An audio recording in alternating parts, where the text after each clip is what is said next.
Good morning दोस्तों। तो हम लोग आज डिस्कशन करेंगे काइनेमेटिक्स का लेक्चर नंबर 30 से। तो आपको याद होगा लास्ट क्लास में हमने 2 डायमेंशनल मोशन को स्टार्ट किया था, ठीक है ना बच्चों। तो मैंने आपको ये समझाया था कि 2D मोशन में होता क्या है कि पार्टिकल इस तरीके से मूव करता है ताकि एक साथ एक टाइम पे उसके दोनों कोऑर्डिनेट्स चेंज होते हैं। क्लियर।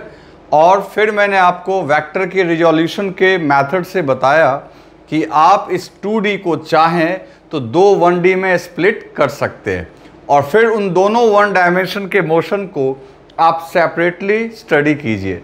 ओके। तो अल्टीमेटली अपने को कुछ नहीं करना पड़ रहा है, अपने को सिर्फ ये करना पड़ रहा है कि 2D को 2 1D में कन्वर्ट करना पड़ रहा है और फिर दोनों को अलग अलग हम लोग डिस्कशन कर रहे हैं। क्लियर। तो आज हम लोग शुरुआत करेंगे, पहला क्वेश्चन जो अपना होगा, पहले क्वेश्चन से शुरुआत करेंगे ताकि लास्ट लेक्चर में समझाए गए सारे कॉन्सेप्ट्स एक बार आपके सामने फिर से आ जाएं। ओके। तो चलो मैं एक क्वेश्चन अभी आपको लिख के दिखा रहा हूं और आपको ये सॉल्व करना है।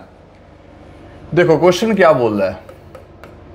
ए पार्टिकल, अब ये थोड़ा टफ होगा बच्चों, ध्यान देना, थोड़ा टफ होगा। ए पार्टिकल इज मूविंग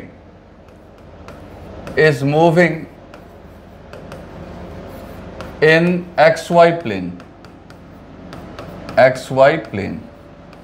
एक पार्टिकल है बच्चों जो मूव कर रहा है कहां पे, XY प्लेन में।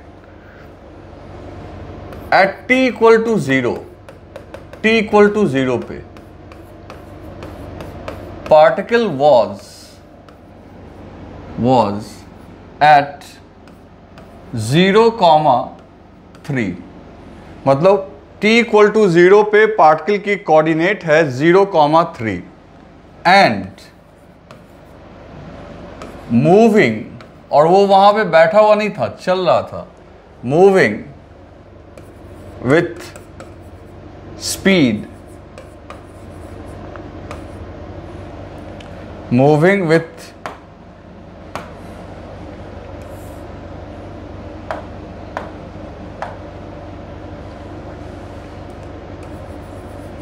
velocity u equals to 3I plus 2J metre पर सेकेंड। उसकी ये इनिशियल वेलोसिटी दी गई है बच्चों, ठीक है ना। The acceleration of the particle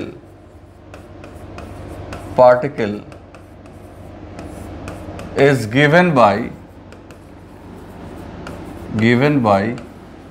a equals to, vector form में है, 2ti plus 3j मीटर पर सेकेंड स्क्वायर। पूछ क्या रहा है बच्चों, find coordinate of the particle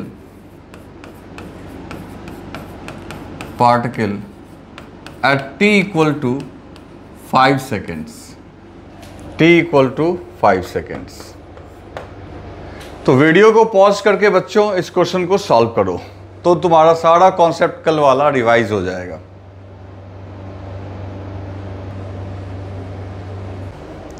चलो सॉल्व कर लिया आपने।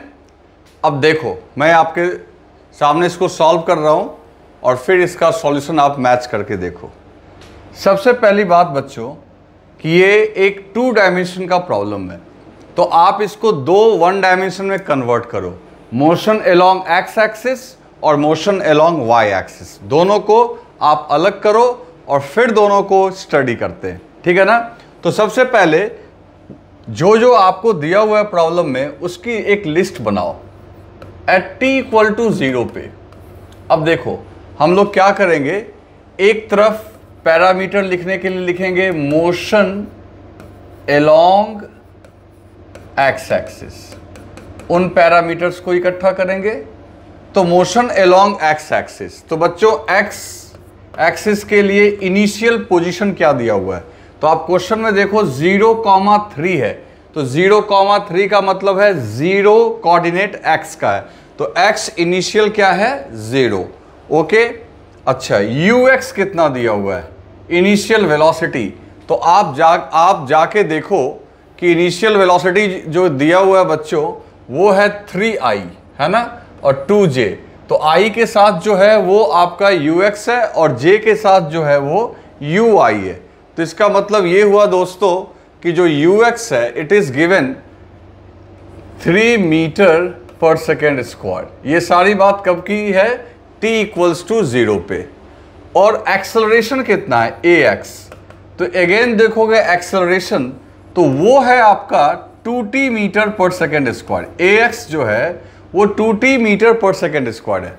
देखो आप यहाँ पे एक्सेलरेशन का जो i के साथ कंपोनेंट लगा हुआ होगा बच्चों वही तो ax होगा, और आप देखो ये टाइम का फंक्शन है 2t, भले y वाला आपका कांस्टेंट है जो कि कितना है आपका 3j। ओके, और y की जो वेलोसिटी है इनिशियल वो है 2j, y का जो कोऑर्डिनेट है वो है आपका 3, तो कोऑर्डिनेट 3 uy 2 और ay कितना है 3। क्या उसकी बात बाद में हम लोग करते हैं। और टाइम टोटल दिया हुआ है आपका 5 सेकेंड्स। तो इसको सॉल्व कैसे करें, पहले आप ये आइडेंटिफाई करो कि एक्स एक्सिस के लॉन्ग ये कौन सा केस आ रहा है बच्चों, क्योंकि हमने अब जब इसको 2 पार्ट में बांट लिया है तो मेरे लिए तो ये 1 डायमेंशन ही हो गया ना। मेरे लिए क्या हो गया बच्चों, ये मेरे लिए हो गया आपका 1 डायमेंशन। तो सीधी सी बात है 1 डायमेंशन का ये केस नंबर 4 है। कहोगे कैसे, तो यू कैन सी ये जो एक्सेलरेशन आपकी जो है ये वेरिएबल है। ये कैसी एक्सेलरेशन है बच्चों, वेरिएबल, क्योंकि ये किसका फंक्शन है, टाइम का फंक्शन है, तो ऑटोमेटिकली ये एक्सेलरेशन क्या है, वेरिएबल। तो आप वो v equals to ut plus half at square वो वगैरह नहीं लगा सकते। तो हमें अब क्या करना पड़ेगा, इंटीग्रेशन करना पड़ेगा। तो देखते जाओ, इस ax को हम लोग चाहे तो लिख सकते हैं dvx अपॉन dt, जैसे a की जगह dv बाई dt लिखते थे ना भाई। अब ये पहचान इसकी ये देने के लिए कि ये सारा काम लोग x के लॉन्ग कर रहे हैं, इसलिए मैंने यहाँ x लगा दिया है कि वेलोसिटी अलोंग x एक्सिस को डिफरेंशिएट करोगे टाइम के रिस्पेक्ट में तो तुम्हें क्या मिल जाएगा, ax, और इस ax की वैल्यू कितनी दी गई है, 2t। कोई दिक्कत, बहुत सिंपल है। चलो आगे बढ़ते हैं। अभी क्या है ना कि a दिया हुआ है और पोजीशन चाहिए, आखिर हमें xf चाहिए ना भाई, फाइनल पोजीशन, और वो कब, तो at t equal to 5 seconds पे। तो आपको मैंने बता रखा है कि एक्सेलरेशन दिया हुआ है और हमें पोजीशन तक पहुंचना है, तो हम लोग किसका यूज करते थे, आप याद करो केस नंबर 4 में, तो हम लोग यूज करते थे किसका, इंटीग्रेशन का। तो देखो आप यहाँ पे ax इक्वल्स टू क्या हो गया, 2t, तो dv by dx equals to 2t हुआ। तो अब यहाँ से क्या लिखोगे, dvx इक्वल्स टू, और dt को उधर भेज दो, तो 2t इंटू dt। ठीक है, ये क्या हो गया बच्चों, 2t इंटू dt।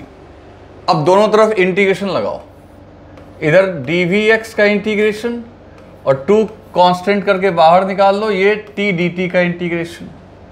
अब t इक्वल्स टू 0 पे देखो वेलोसिटी कितनी है x के लॉन्ग, तो क्वेश्चन में दिया हुआ है 3 है, तो यहाँ लिख दो 3, इधर 0 इधर 3, और अपर लिमिट फिलहाल t रखो, ये नहीं कि 5 पुट कर देना, वो लास्ट में पुट करेंगे। और इधर अपर लिमिट ले लेते हैं हम लोग कितना, vx।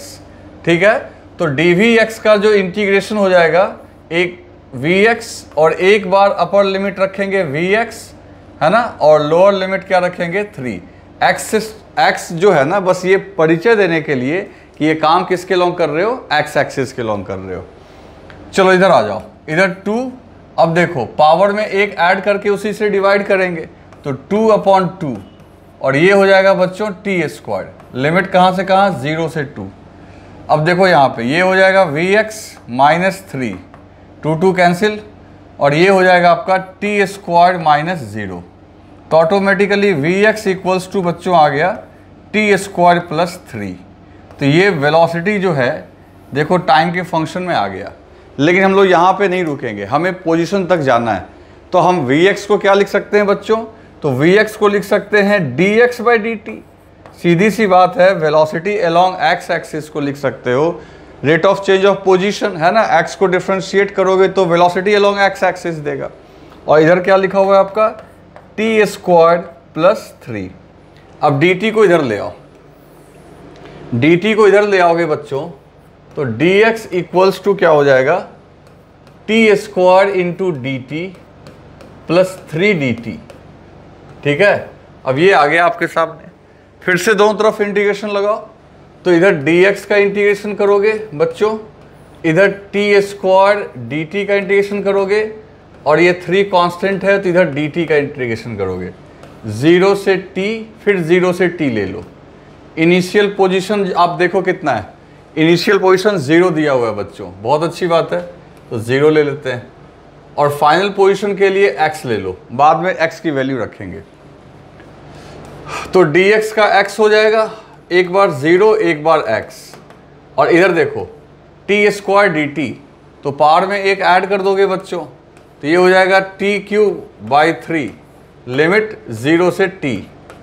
और ये डी टी का क्या हो जाएगा, t, 3 बाहर रहेगा एक, और एक बार t रखोगे और एक बार 0।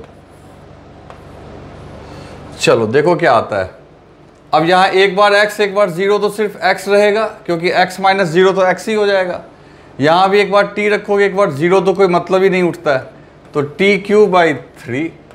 और यहाँ भी आपका t में से 0 गया, तो आपका फाइनली इक्वेशन x देखो टाइम के फंक्शन में आ गया, यानी पोजीशन आप देख सकते हो टाइम के फंक्शन में आ गया। अब ये भी हम लोग चेक कर सकते हैं कि ये काम कर रहा है कि नहीं कर रहा है। अगर t इक्वल टू 0 पुट करोगे तो देखो इनिशियल कोऑर्डिनेट 0 था कि नहीं, आ रहा है। तो हमें कोऑर्डिनेट कब निकालना है, 5 सेकेंड पे। तो x का जब इक्वेशन आ गया जिसमें 5 पुट कर दो, तो 5 अगर पुट कर दोगे बच्चों तो x इक्वल्स टू 5 का पावर 3, तो 125 हो जाएगा। ये हो जाएगा ना भाई, 5 गुने 5 गुने 5 और डिवाइडेड बाई 3, और ये क्या हो जाएगा 15, 5 दिया 15। अब इसको ऐड करके आप लिख सकते हो, है ना। तो अगर 3 एलसीएम ले लोगे तो 15 दिया 45 एंड 45 और 125 कितना हो जाएगा, 45 प्लस 125 170। तो बच्चों ये टोटल हो जाएगा आपका 170 डिवाइडेड बाई 3। आप देखो ना एलसीएम ले लो, तो 45 और 125 प्लस 45 170 अपॉन 3। ठीक है, तो इस तरीके से x फाइनल अपने को मिल गया, मतलब 5 सेकेंड पे उसका x कोऑर्डिनेट मिल गया 170 अपॉन 3 मीटर्स। तो ये x का काम तो हो गया। तो देखो अपने को पहले पहचानना था कि ये कौन से केस के अंतर्गत आएगा, और ये 1 डायमेंशन का केस नंबर 4 आया। जल्दी से राइट डाउन करो।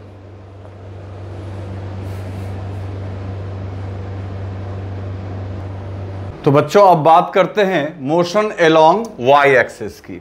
तो देखो क्या क्या अपने को दिया हुआ है। y इनिशियल की वैल्यू 3 मीटर गिवन है, ओके।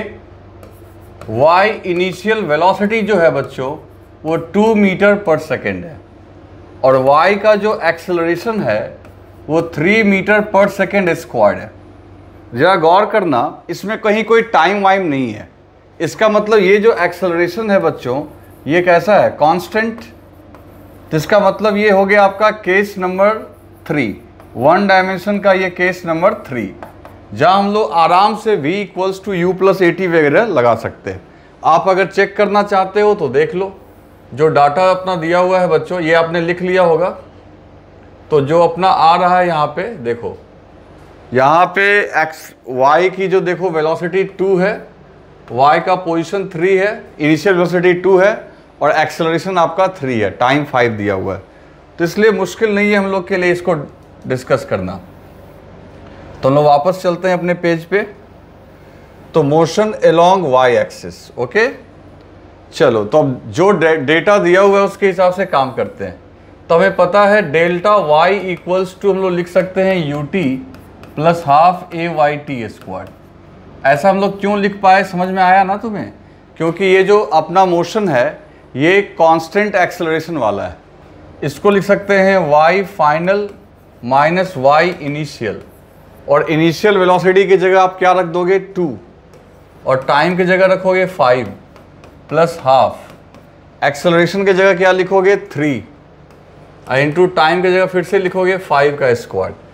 अब देखो फाइनल कोऑर्डिनेट निकालना है। इनिशियल आपको गिवन है 3, इनिशियल कोऑर्डिनेट 0 नहीं है, x का 0 था, इसका नहीं है 0।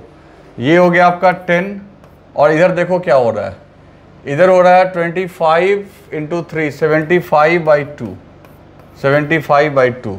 3 को भी उधर भेज दो तो y फाइनल जो आएगा बच्चों 13 + 75/2। इसको अगर ऐड करोगे तो ये आ जाएगा 26। 2 LCM ले लोगे, ये 13 कैसे हुआ समझ में आया ना, यहाँ से 3 आ रहा है इधर, और ये हो गया 75/2। तो बच्चों ये आ जाएगा 101/2। तो कुल मिला के अगर देखें तो फाइनल कोऑर्डिनेट्स तो x कोऑर्डिनेट कितना आया था बच्चों 170/3, यही था ना शायद x कोऑर्डिनेट। देखो 170/3, x फाइनल जो था 170/3 था, और ये जो है आपका ये कितना आ रहा है 101/2। तो this is our final coordinate. तो इस तरीके से आपको, मेरे को लगता है कुछ अंदाज़ा लग चुका होगा कि आखिर 2 डायमेंशन में अपने को करना क्या है। क्लियर? तो अब जब हम लोग इसके ऊपर DPP सॉल्व करेंगे तो वहाँ ऐसे और क्वेश्चंस आपको मिलेंगे। समझ गए बात को? चलो अब इसको राइट डाउन करो, फिर हम लोग कुछ इंपॉर्टेंट पॉइंट अभी डिस्कस करते हैं। दोस्तों तो अब इसमें हम लोग एक इंपॉर्टेंट कॉन्सेप्ट देखेंगे, और ये जो कॉन्सेप्ट है इक्वेशन ऑफ पाथ इसका नाम है, या इक्वेशन फॉर ट्राजेक्ट्री। अब जो मैं आपको बताने जा रहा हूँ ये बहुत इंपॉर्टेंट है, ये थोड़ा टफ भी है, लेकिन ये अब जो आज हम लोग इसके 2D में जो प्रोजेक्टाइल मोशन पढ़ेंगे या बाकी और भी कई जगह आपको हेल्प करने जा रहा है। क्लियर? तो हम लोग क्या करने जा रहे हैं वो आप समझो।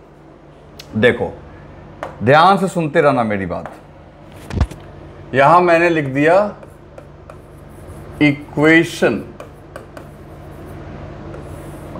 Equation for path. पाथ माने रास्ता, और पाथ को ही बच्चों एक और नाम देते हैं हम लोग ट्रैजेक्टरी। क्या बोलते हैं? ट्रैजेक्टरी। पाथ को ही एक और नेम दिया जाता है बच्चों, दैट इज ट्रैजेक्टरी। तो इक्वेशन ऑफ ट्रैजेक्टरी अभी हम लोग डिस्कस करेंगे। इसका क्या मतलब क्या हुआ, तो आप ये हेडिंग दे दो और इत्मीनान से सुनते रहो कि मैं क्या क्या आपको समझा रहा हूं। जैसा कि हम लोग बच्चों पढ़ रहे हैं कि हमारा पार्टिकल जो है एक प्लेन में मूव कर रहा है, ठीक? तो फिजिक्स में, अब ये इसको ग्राफ मत मानना, ये ग्राफ अलग चीज होती है। ये आप समझो कि जैसे मान लो एक रूम का, एक आपके रूम का जो फ्लोर है, ऐसे समझो जैसे आपका रूम का फ्लोर है मतलब सरफेस है, फर्श जो आपका है, उस फर्श के लंबाई के लॉन्ग मान लो आप y एक्सिस, ठीक, और चौड़ाई के लॉन्ग क्या मान लोगे x एक्सिस। यानी रूम का जो आपका फ्लोर है, फ्लोर के लंबाई के लॉन्ग आपने मान लिया y एक्सिस और चौड़ाई के लॉन्ग x एक्सिस।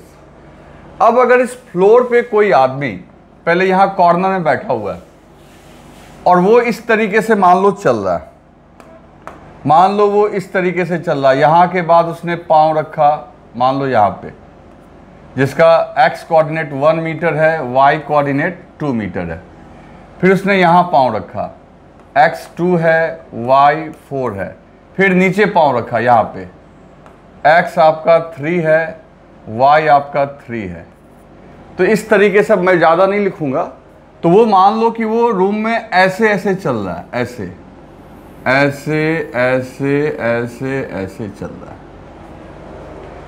तो जब वो पार्टिकल आपके रूम में इस तरीके से चल रहा है और ये रूम की लंबाई है जिसके लॉन्ग आपने मान लिया y एक्सिस, ये चौड़ाई है जिसके लॉन्ग x एक्सिस, तो आप देख रहे हो ना कि जब ये चल रहा है तो इसके x कोऑर्डिनेट और y कोऑर्डिनेट दोनों चेंज हो रहे हैं।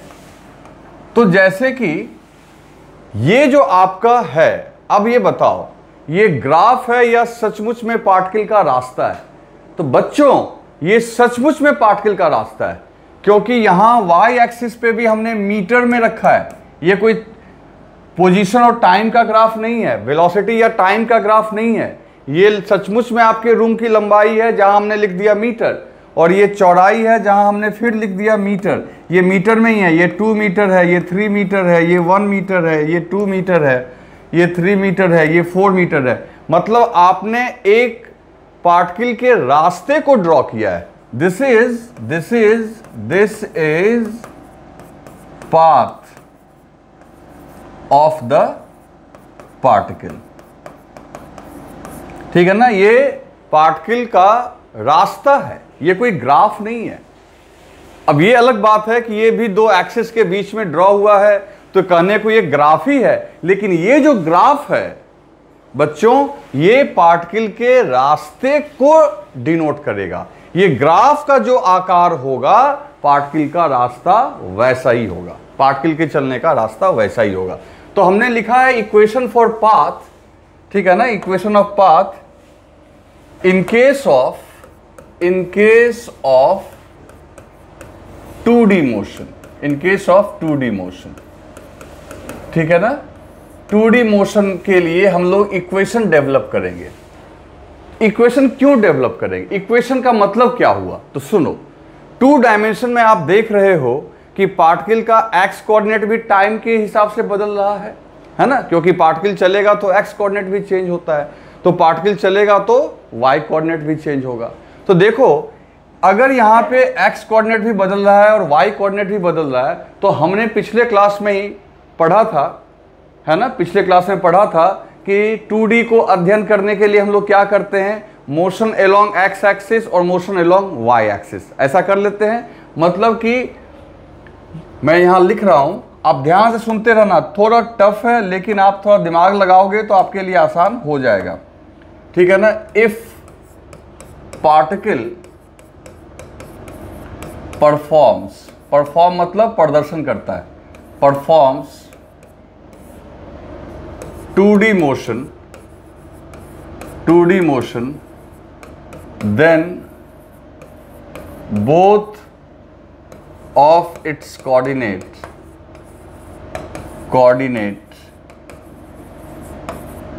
x and y will change as function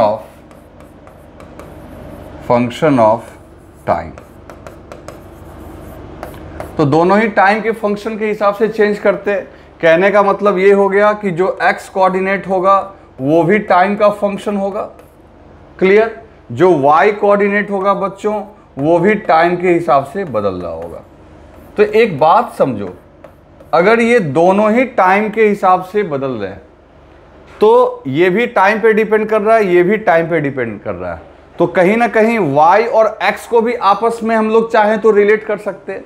कहने का मतलब सुनो, x भी किसके ऊपर डिपेंड कर रहा है, टाइम के ऊपर, y कोऑर्डिनेट भी किसके ऊपर डिपेंड कर रहा है, टाइम पे। अब दोनों के केस में मैंने बोला था टाइम सेम होता है, टाइम दोनों केस में क्या लेते हैं, सेम। तो अगर टाइम को हम एक जगह से दूसरे जगह में पुट कर देंगे तो हम लोग को एक इक्वेशन मिल जाएगा, किसके बीच में, y और x के बीच में। तो हम लोग कह सकते हैं यहां से बच्चों कि y को हम चाहें तो कन्वर्ट कर सकते हैं x के फंक्शन में। आ रही है बात समझ में, ये कैसे होगा, क्योंकि y किस पे डिपेंड कर रहा है, टाइम पे, ये टाइम है, t है, और x भी टाइम पे डिपेंड कर रहा है, और ये t दोनों में कॉमन है, तो ऑटोमेटिकली y किस पे डिपेंड कर रहा होगा, x पे डिपेंड कर रहा होगा। तो मेरा कहने का मतलब है कि y और x के बीच जो रिलेशन, ये f का मतलब फंक्शन मतलब कोई इक्वेशन जो हम लोग ड्रॉ करेंगे। तो कहने का मतलब ये हुआ बच्चों कि जब हम लोग y और x के बीच में रिलेशन डेवलप करेंगे, तो ये रिलेशन ही जो होगा वो इक्वेशन ऑफ पाथ होगा। क्या होगा, इक्वेशन ऑफ पाथ। तो इक्वेशन ऑफ पाथ यानी इक्वेशन ऑफ ट्राजेक्ट्री क्या है बच्चों, तो इक्वेशन ऑफ ट्राजेक्ट्री है जब कोई पार्टिकल आपका 2D में मूव करता है तो उसके दोनों कोऑर्डिनेट वेरी करते हैं, और इन दोनों कोऑर्डिनेट के बीच का जो इक्वेशन होता है, आपस का जो रिलेशन होता है, वो कहलाता है आपका इक्वेशन ऑफ पाथ। अब एक एग्जांपल्स में बताऊंगा तो आपको मजा आ जाएगा, ठीक है। तो पहले आप इतना लिखो, फिर मैं आगे बता रहा हूं।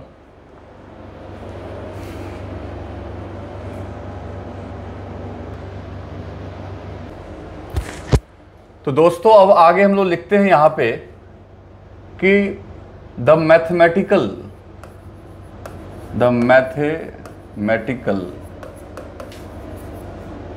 रिलेशन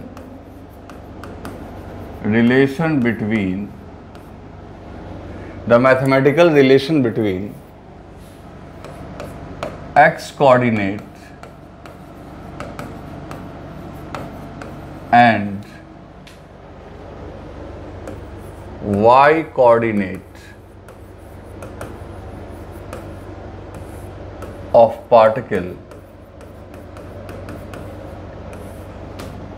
is known as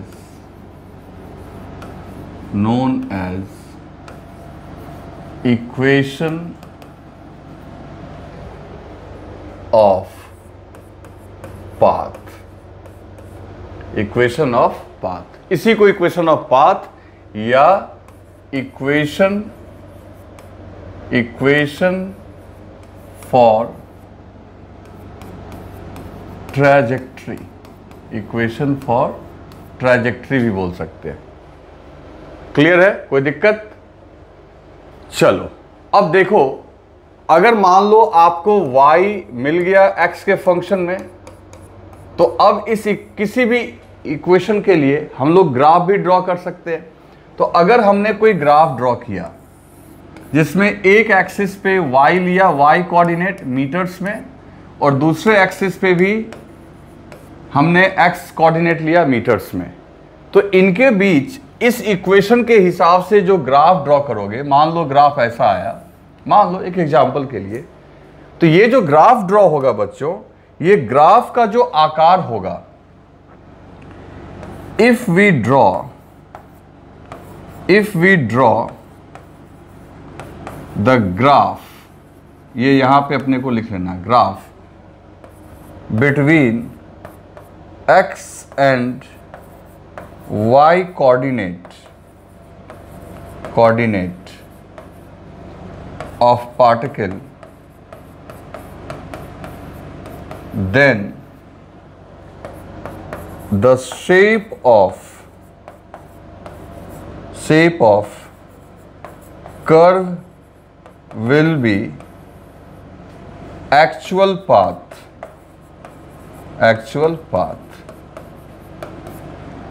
बच्चों ध्यान दो, हमेशा ग्राफ का आकार पार्टिकल के रास्ते को नहीं बताता है।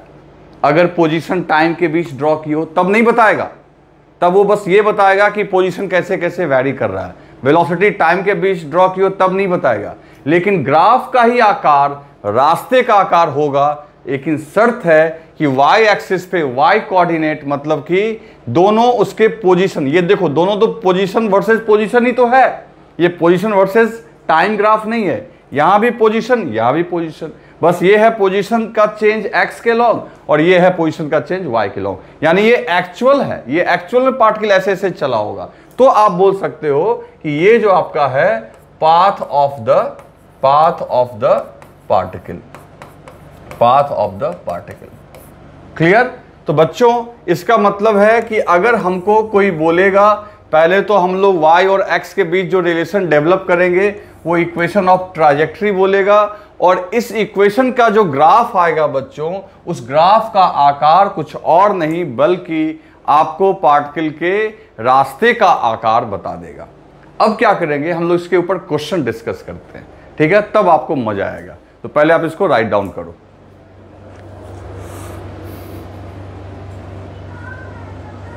तो दोस्तों अब देखो एक क्वेश्चन हम लोग सॉल्व करते हैं। लिखा हुआ है ए particle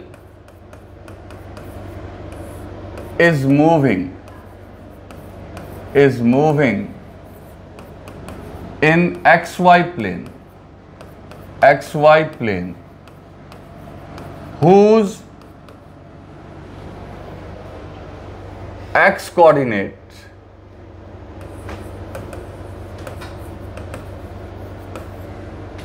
and y coordinate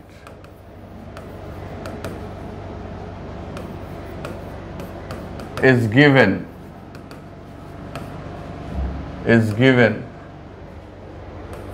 as follows. देखो बच्चों, लिखा हुआ है कि पार्टिकल XY प्लेन में चल रहा है जिसका X कोऑर्डिनेट और Y कोऑर्डिनेट इज गिवन, दिया हुआ है एज फॉलोज। क्या क्या दिया हुआ है? तो x इक्वल्स टू दिया हुआ है CT। तो देखो x कोऑर्डिनेट भी टाइम पे डिपेंड कर रहा है, एंड y कोऑर्डिनेट दिया हुआ है बच्चों BT स्क्वायर। y कोऑर्डिनेट कैसे दिया हुआ है बच्चों? BT square. तो x भी टाइम पे डिपेंड कर रहा है, y भी टाइम पे डिपेंड कर रहा है, दोनों ही टाइम पे आपका क्या कर रहा है? चेंज हो रहा है। तो इसका मतलब है कि हम लोग कह सकते हैं कि पार्टिकल 2D में चल रहा है। अब आपको क्या बोल रहा है? पहले कहता है find the equation of path. पहले पाथ का इक्वेशन, पार्टिकल के रास्ते का इक्वेशन निकालना है आपको, एंड ऑल्सो ड्रॉ मतलब ड्राइंग करो, ड्रॉ द शेप मतलब आकार, शेप ऑफ पाथ का आकार डेवलप करो। ठीक है दोस्तों, तो क्वेश्चन को लिख लो और इसे वीडियो पॉज करके सॉल्व करो।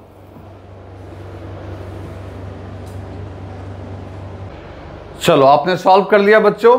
देखो यहां पे B और C कांस्टेंट है, B और C ऐसे ही क्या है, कोई कांस्टेंट है, मान लो 2, 4, 5, 6 कुछ भी हो सकता है।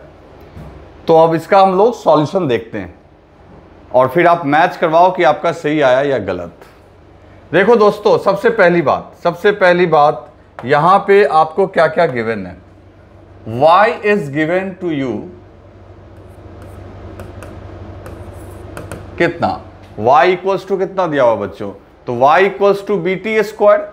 तो y जो है आपका वो BT स्क्वायर है, y equals to BT square, और x इक्वल्स टू क्या है? CT। ठीक है ना, ये CT है, ये BT है। और बच्चों ये 2D मोशन है कि नहीं? ये कौन सा मोशन है? 2D मोशन है।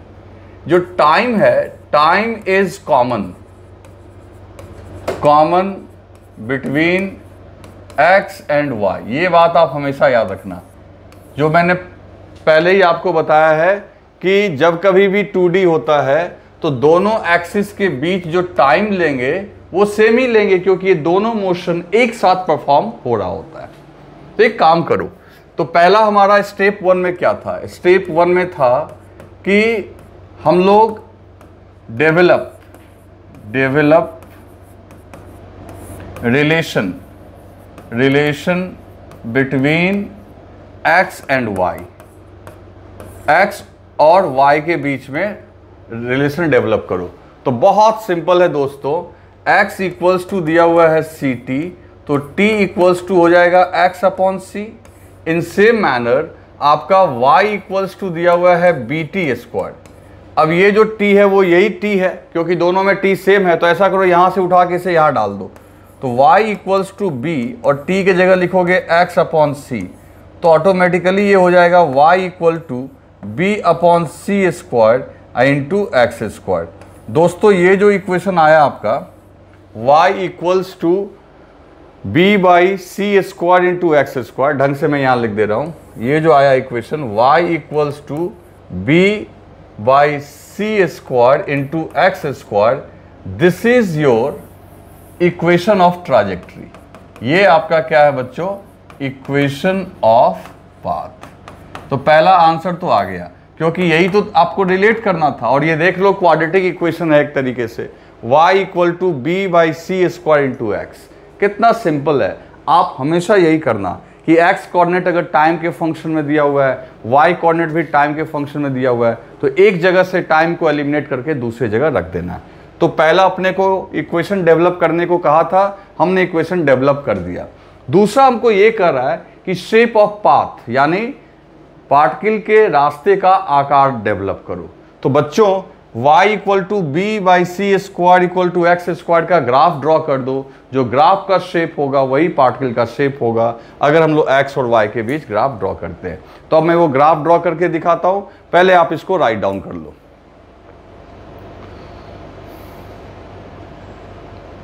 चलो कर लिया राइट डाउन आपने। अब आगे बढ़ते हैं।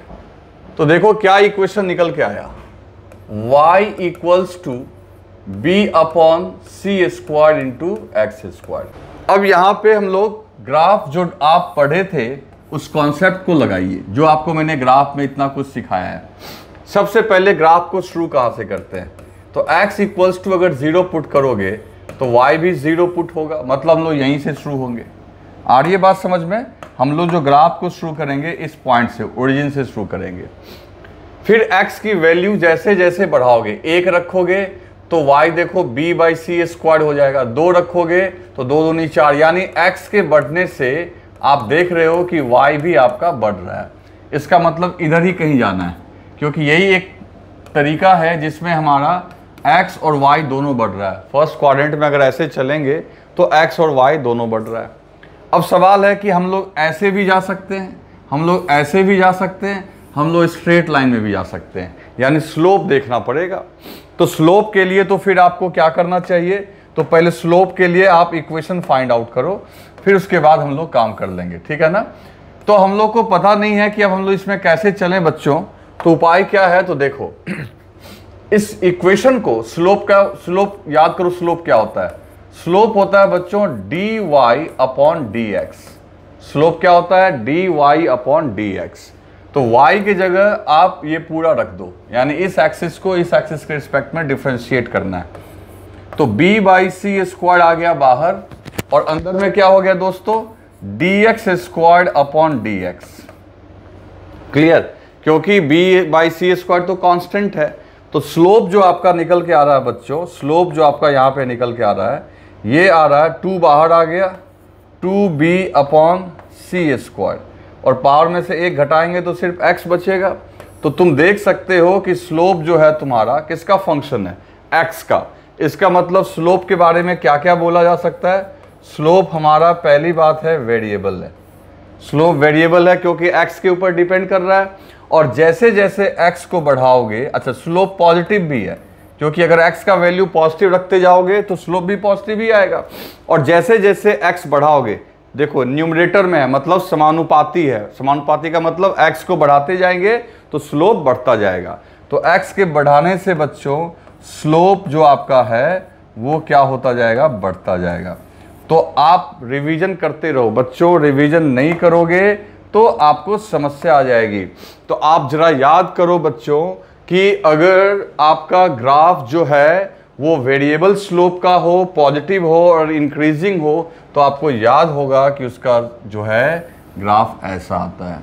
तो इसका मतलब है कि पार्टिकल इस प्रकार के कर्व पाथ पे यहाँ पे चल रहा है। तो देखो कितना मज़ेदार चीज़ हम लोग सीख गए कि पार्टिकल का इक्वेशन ऑफ ट्राजेक्ट्री यानी इक्वेशन ऑफ पाथ निकालने के बाद हम लोग भविष्यवाणी कर सकते हैं, फ्यूचर बता सकते हैं कि पार्टिकल इन कोऑर्डिनेट्स पे चलेगा, बस हमें उसका इक्वेशन मिल जाना चाहिए।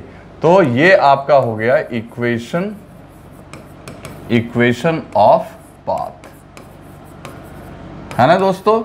चलो तो इसको लिख लो।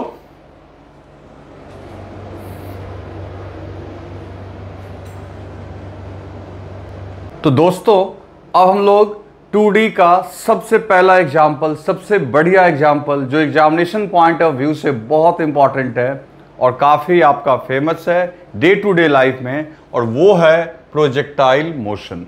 कौन सा मोशन बच्चों? Projectile motion. इसका एक और एग्जाम्पल अपने को पढ़ना है जिसका नाम है सर्कुलर मोशन। सर्कुलर मोशन भी आपका 2D मोशन है, और ये हम लोग पढ़ने जा रहे हैं कौन सा अभी? प्रोजेक्टाइल मोशन, ठीक है ना। तो सर्कुलर मोशन जो हम लोग है, इसके बाद हम लोग जैसे मोशन अभी पढ़ रहे हैं, मोशन के बाद हम लोग न्यूटन्स लॉ पढ़ेंगे, और न्यूटन्स लॉ के बाद फ्रिक्शन, और फ्रिक्शन के बाद आपका नंबर किसका आएगा? सर्कुलर मोशन का। ऐसा इसलिए है कि सर्कुलर मोशन में फोर्स को डील करना साथ साथ ज़्यादा कंफर्टेबल होता है। तो जब तक हम लोग फोर्स पढ़ेंगे नहीं तब तक हम लोग सर्कुलर मोशन तक पहुंच नहीं पाएंगे।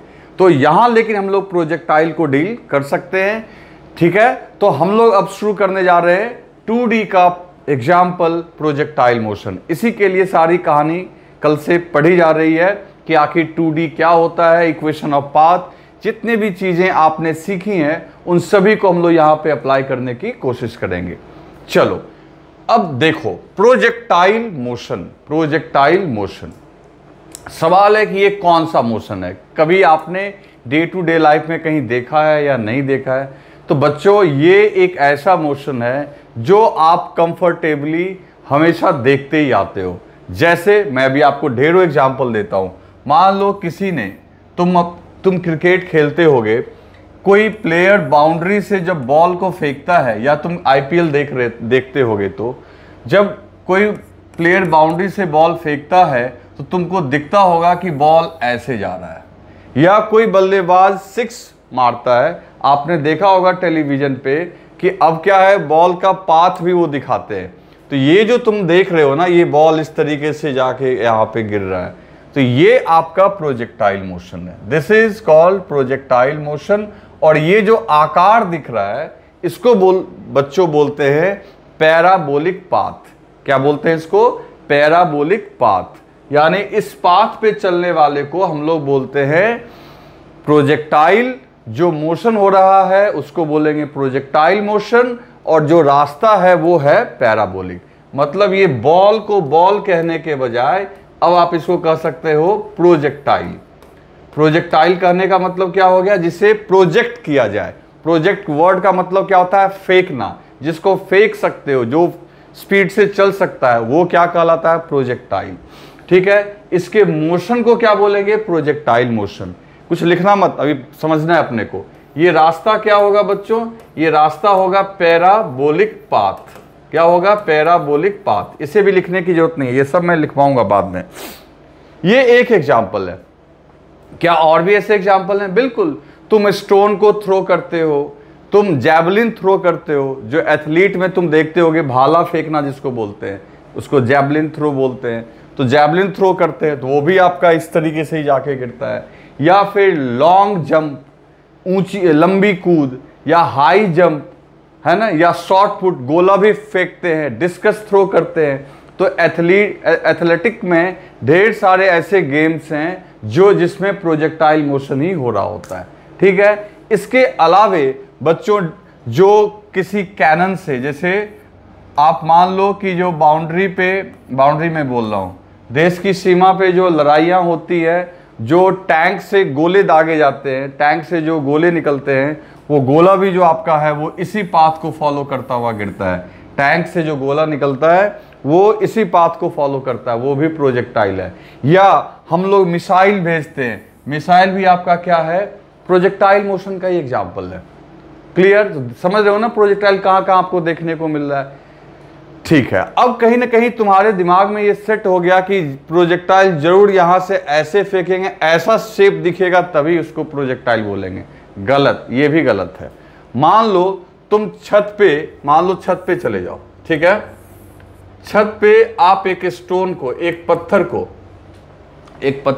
स्टोन को आप ऐसे ही फेंक दो, हॉरिजॉन्टल मतलब इस डायरेक्शन में, तो क्या स्टोन ऐसे चला जाएगा? बिल्कुल नहीं। आपको पता है ना, स्टोन ऐसे जाएगा, ऐसे जाके गिरेगा, ऐसे।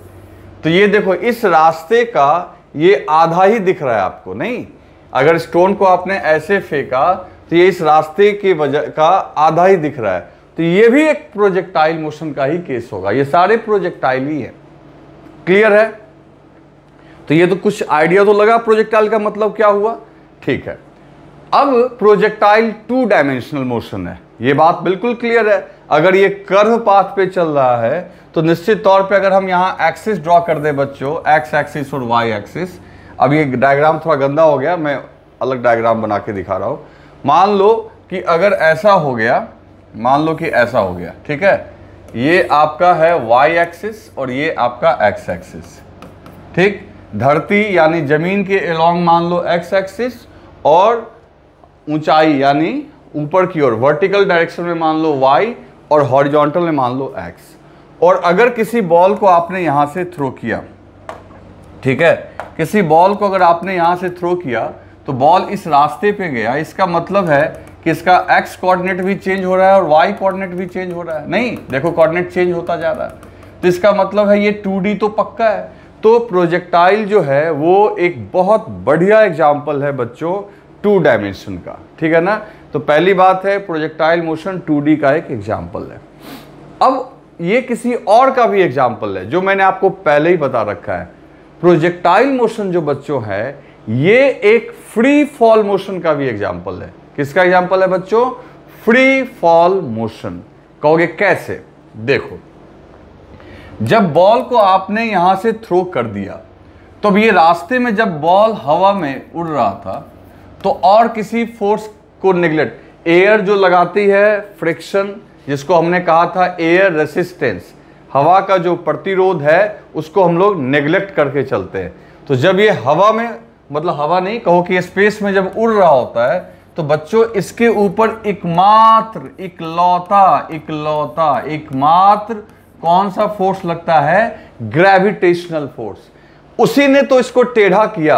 अगर मान लो नीचे की ओर mg नहीं लग रहा होता, हर एक जगह पे mg लग रहा होगा बच्चों, हर एक जगह पे ये mg फोर्स लग रहा होगा।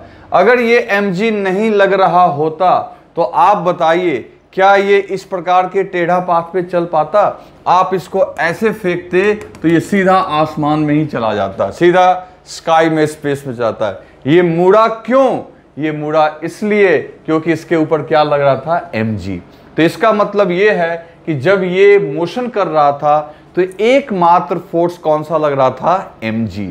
तो आपको मैंने पहले ही बोला है कि एनी मोशन, कोई भी motion which is performed under the action of only gravitational force is known as free fall motion.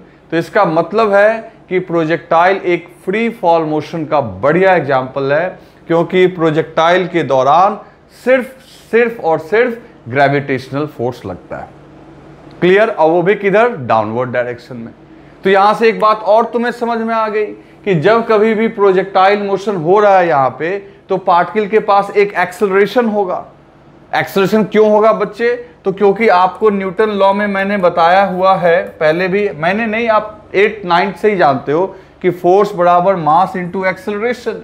अब फोर्स के जगह सिर्फ mg लिखोगे, gravitational force equals to m into a, और यहां से m कैंसिल हो गया तो एक्सेलरेशन क्या आ गया? g। तो इसका मतलब ये भी तुम्हें पता चल गया कि प्रोजेक्टाइल मोशन के दौरान एक्सेलरेशन पार्टिकल के पास होती है और वो एक्सेलरेशन g के इक्वल होती है। और किधर होती है? डाउनवर्ड डायरेक्शन में, डाउनवर्ड डायरेक्शन में, क्योंकि mg हमेशा नीचे ही लगेगा। और वो भी नीचे कौन सा डायरेक्शन हो गया बच्चों? तो ऊपर अगर पॉजिटिव y है तो नीचे नेगेटिव y। तो जो आपने यहाँ पे देखा था वहां पे, यहाँ पे नहीं, वहां पे जहां मोशन अंडर ग्रेविटी जब हम लोग पढ़ रहे थे, ठीक वैसे ही g हमेशा किधर लगता रहेगा? नीचे। और g का डायरेक्शन भी कांस्टेंट होगा और मैग्नीट्यूड तो तुम जानते ही हो 9.8 कांस्टेंट होगा, मास पे डिपेंड नहीं करता। ये सारी चीजें मैंने पहले ही बता रखी है g के बारे में कि इसका मैग्नीट्यूड भी कांस्टेंट होगा और डायरेक्शन भी कांस्टेंट होगा, हर बॉडी के लिए सेम होगा। तो एक बात और सुन लो मेरी, यहां ये पूरे फिजिक्स में एकमात्र ऐसा एग्जाम्पल है जहां पार्टिकल कर्व पाथ पे चल रहा है। कर्व पाथ कहने का मतलब टेढ़ा पाथ पे चल रहा है। कैसा पाथ पे चल रहा है बच्चों? तो पार्टिकल बच्चों चल रहा है टेढ़ा पाथ पे, लेकिन एक्सेलरेशन क्या है? कांस्टेंट। कोई पूछेगा कैसे कांस्टेंट है, तो कहना कि एक्सेलरेशन तो लगातार आपका डाउनवर्ड डायरेक्शन में ही है। एक्सेलरेशन किधर है? डाउनवर्ड डायरेक्शन में। और g है उसका मैग्नीट्यूड जो कि 9.8 है। तो डायरेक्शन भी कांस्टेंट, मैग्नीट्यूड भी कांस्टेंट, तो एक्सेलरेशन तो हर जगह लगेगा ही। किसी बच्चे को दिमाग में ये कंफ्यूजन आ सकती है कि सर हम जो इनिशियली फेंकेंगे तो फोर्स लगाएंगे। मैंने पहले भी स्पष्ट किया है कि मोशन को हम लोग तब कंसीडर करते हैं जब वो आपके हाथ से छूट जाए। आपके हाथ से छूटने के बाद के मोशन को हम लोग यहाँ प्रोजेक्टाइल बोलने जा रहे हैं। समझ गए ना बात को? और जब आपके हाथ से वो अलग हो जाएगा, सेपरेट हो जाएगा, तब तो आपका जो हैंड है ये उसके ऊपर कोई फोर्स नहीं लगा पाएगा। आई बात समझ में? तो इसका मतलब ये है कि यहाँ सिर्फ मोशन अंडर ग्रेविटी के अंतर्गत इसको हम लोग ले सकते हैं। बस यही है कि वहां पे आपका स्ट्रेट लाइन मोशन हो रहा था, ये कर्व पाथ पे है। तो बच्चों एक बार मैं आपसे ये जरूर रिक्वेस्ट करूंगा कि आप उन लेक्चर्स को एक बार फिर से रिवाइज कर लीजिएगा। Motion under gravity in one dimension, motion under gravity in one dimension, उसके कॉन्सेप्ट्स यहाँ पे बहुत जगह लगेंगे। क्लियर हुआ?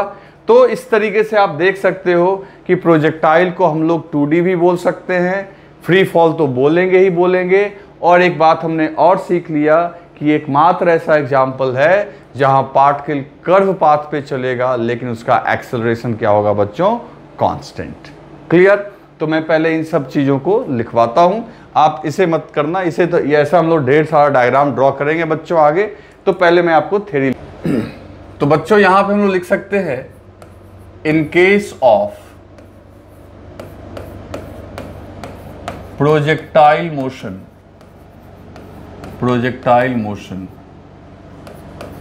Particle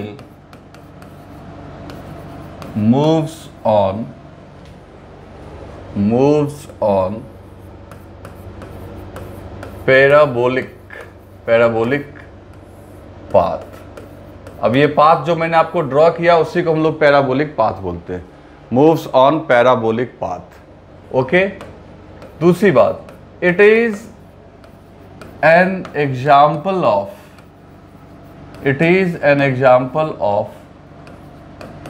2D motion. ये बच्चों एक 2D मोशन का एग्जाम्पल हो गया, ठीक है। Next, during projectile motion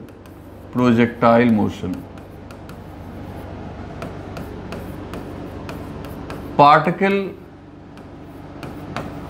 performs free fall motion. It means, इसका मतलब क्या हुआ बच्चों, it means particle will have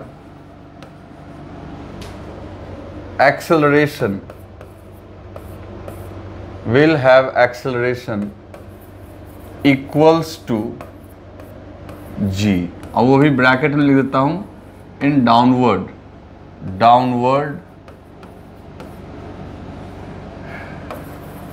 direction, ठीक है ना। तो पार्टिकल के पास एक्सेलरेशन होगा बच्चों g, और वो भी किस डायरेक्शन में, डाउनवर्ड डायरेक्शन में सभी का। ऑलवेज एक पॉइंट और जो बहुत इंपॉर्टेंट है,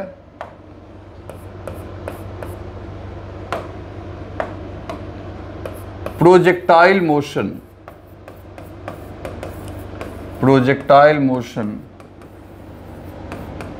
is the only example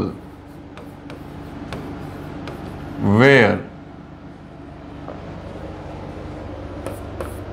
particle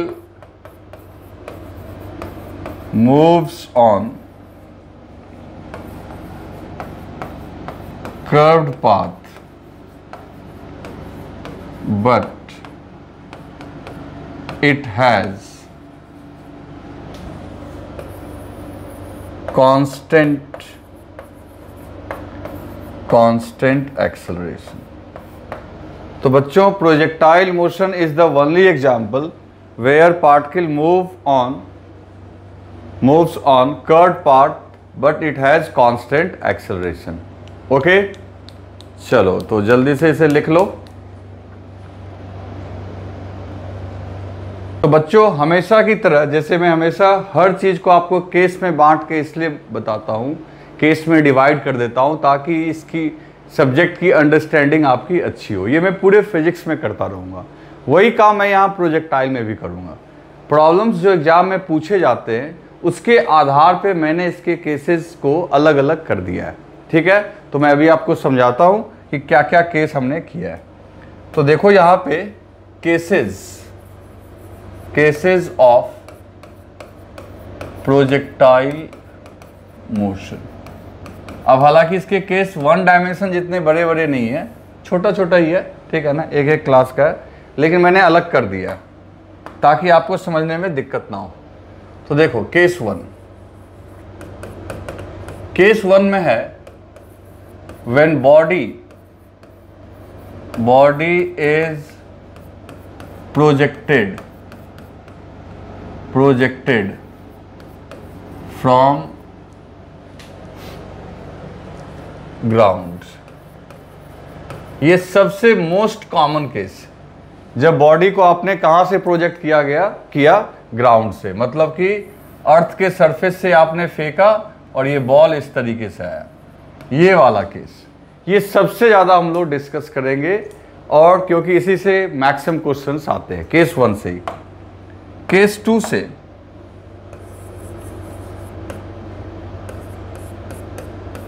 if body is projected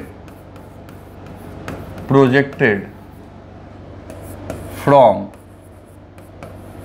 top of the tower मतलब कोई भी मकान, छत, कुछ भी बिल्डिंग के ऊपर से अगर हम लोग थ्रो करते हैं।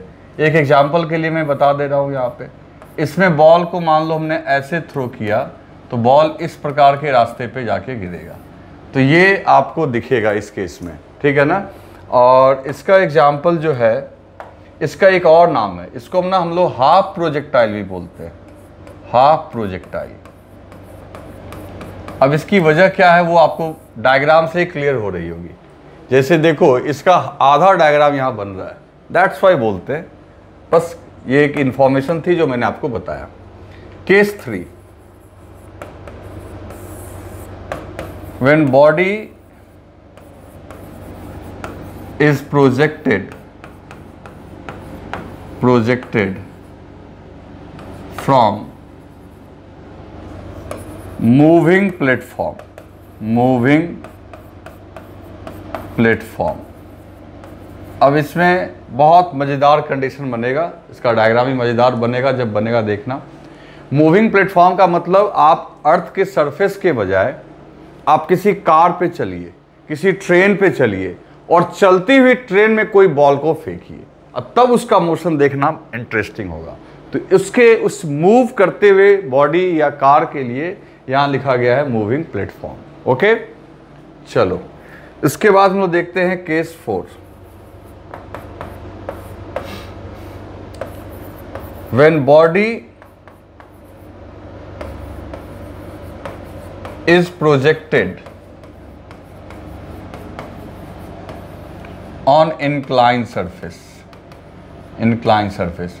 हालांकि बच्चों यहाँ पे क्वेश्चन इसके ऊपर ज़्यादा नहीं पूछा जाता है, ज़्यादातर ये क्वेश्चन आपको कॉलिजन वाले चैप्टर में आएगा, लेकिन यहाँ भी हम लोग पढ़ेंगे और वहाँ तो खैर पढ़ेंगे ही। तो देखो इसमें क्या होगा, इंक्लाइन आपको याद है, रिजोल्यूशन बताते समय मैंने बताया था, घर में ऊपर चढ़ने के लिए जो आपकी सीढ़ी होती है ना, सीढ़ी, वो इंक्लाइन सरफेस होता है। अब इस इंक्लाइन पे किसी बॉडी को थ्रो करोगे तो इसके ऊपर ये ऐसे गिरेगा, तो ये आपका हो गया when body is projected on incline surface. तो ये 4 केसेस है। इसमें नंबर 1 सबसे ज़्यादा एक्सटेंसिव है, सबसे ज़्यादा इसी पे हम लोग टाइम देंगे, इम्पॉर्टेंट है। नंबर 2 भी ठीक ठाक है, बाकी ये सब छोटे छोटे 1-2 प्रॉब्लम वाले केस है। ठीक है दोस्तों, तो अब आपका होमवर्क क्या है, आज आप अच्छे से प्रोजेक्टाइल मोशन पढ़ लेंगे अपने बुक से, और नेक्स्ट डे हम लोग केस 1 से काम शुरू करेंगे। Okay, thank you.